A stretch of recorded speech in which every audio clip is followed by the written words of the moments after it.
Welcome to the Union Show. I'm Phil Cleary and it's great to have you with me again this week. So much to talk about. We do have a Rudd government, but workers are still at it, tooth and nail, fighting for their rights. And you'll discover that that is really the case in Victoria at the present time, as Casey Dickey goes out and talks to the valet parkers and Deborah Waddell talks to Sharon Burrow. But first up in the show, we must talk to the Valet Parking Brigade. What do? They park fancy cars, but they're trade unionists, and we love them. Well, today we had a solidarity breakfast and invited all of the unions to come and show their support for our members at Qantas Valet Parking. Our members are going through a pretty difficult dispute at the moment. This is Michelle, who's one of the ASU delegates at Equity Valet Parking, and she's been here for about 18 and a half years, I think. And she's one of the, brave people that are standing up to Equity Valet Parking, sticking together with her workmates. Yes. It's terrible. It's not very nice on the people I work with. Everyone's very stressed, no one's sleeping. A lot of people got to look on for second jobs now just to make ends meet. I mean, interest rates are going up, petrol prices go up, and wages.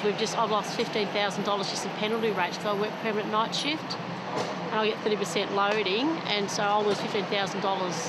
So if you don't get a second job, a part-time to make up that money. The situation is that there's been a change in contractor. The new employer will take over the service on Saturday the 1st of March. Our members have always enjoyed a collective agreement with their previous employer, and because they're going to be made redundant by that employer and rehired by the new employer, Equity Valet Parking, is taking advantage of the fact that the work choices legislation hasn't been changed yet, and they're trying to force people onto 5-year AWAs that take away some key conditions of employment for these workers. And they're able to get away with that by saying that it's a condition of employment that people sign the AWA. So today was really about showing our members that they're not alone and that we're not going to leave them isolated in that situation, but also sending a message to Equity Valet Parking and Qantas, whose service is being run out of this, that we're not going to let this happen, that Qantas and Equity Valet Parking need to respect the collective bargaining rights of these workers. Our message today is to Qantas. These workers don't deserve to be victims of the dying days of the Liberal National Party government's legacy. John Howard, individual contracts, they've all been voted out by the Australian public. Within just a few weeks, we'll see the Parliament end forever the legacy of the Howard government's individual contracts. Right here, right now, Qantas can show that it values the work of these people by looking to defer, re-tender, do whatever it takes to the contract arrangements that guarantees these workers rights, respect for the work they've contributed to a very profitable airline. And so we say to Qantas, stand in solidarity with these workers, revoke the contract or defer it or re-tender, whatever it takes to see them treated fairly. We need to see Qantas act.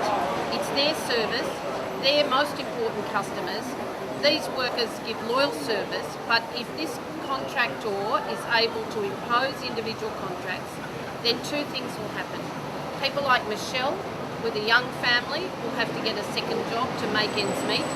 And Leanne, who's worked here for almost 20 years, will suddenly find that she's at the mercy of an employer who has no respect for workers, no respect for their right to a collective agreement. Working people across Australia fought for rights at work. They saw off a government. They are waiting to see the legislation that will end AWAs forever in just a few weeks. The Liberal Party and the National Party are not going to oppose that legislation, and yet here's an employer determined to strip away their rights.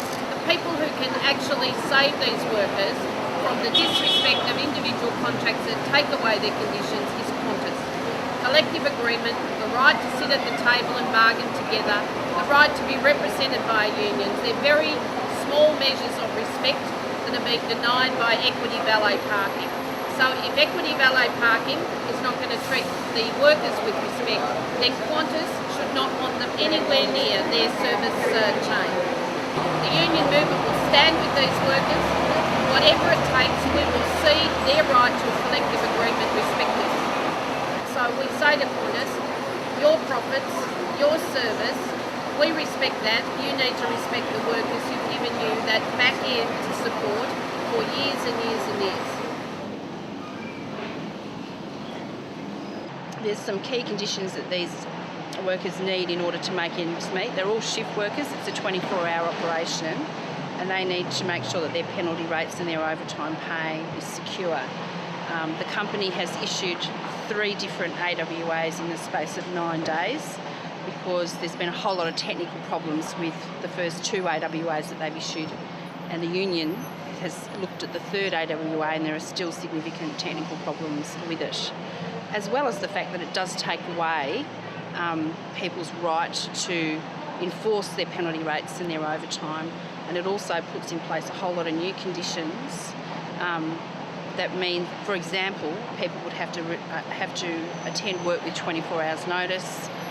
A lot of our members are women with family responsibilities, and that's just simply not going to be possible for them to be able to balance their work and family commitments. So I guess we've got a situation where people are being given an ultimatum. If they want to continue to work in a job that they love, they've worked in for many, many years, it's take this AWA or leave it.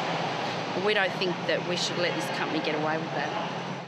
Great to see the valet parkers hard at it, taking on some of the big boys, and we know that Qantas is caught up in that struggle too. The latest news is they're taking their case up to Julia Gillard. Over to you, Julia.